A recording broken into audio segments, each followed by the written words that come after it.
Ya mambo vipi mwanamichezo mwenzangu popote pale ulipo, karibu katika chaneli yetu. Ni wakati mwingine tena na wasaa mzuri kabisa wa kuendelea kupata zile taarifa muhimu za kimichezo ambazo zinaendelea kujiri, tukiwa tunaelekea katika kipindi cha dirisha kubwa la usajili. Bwana, taarifa zimeanza kuwa nyingi katika tetesi za usajili, lakini pia tumeweza kuona taarifa kuu ni kutoka pale ndani ya kikosi cha klabu ya soka ya Yanga, ambapo klabu kutoka barani Ulaya, klabu inayoshiriki ligi kuu ya Ufaransa Ligue 1, ambapo imeonyesha nia ya kuweza kumtaka nyota Clement Mzize ambaye amekuwa na performance bora kabisa ndani ya kikosi cha klabu ya soka ya Yanga.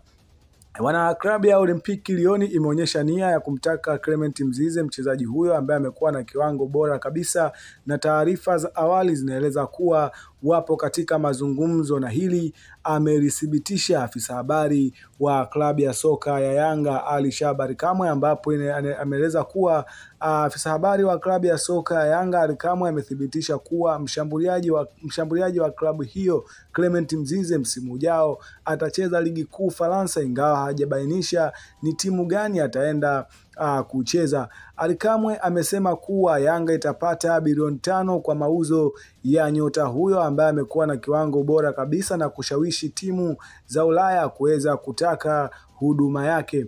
Ali Kamwe amesema hawezi kuitaja timu, lakini kuna mazungumzo na timu ya Ufaransa. Yanga tutapata bilioni 5 msimu ujao, Mzize atakuwa ligi kuu ya Ufaransa. Kama kuna timu ina bilioni 5 ilete, amesema afisa habari wa klabu ya soka ya Yanga Ali Shabani Kamwe.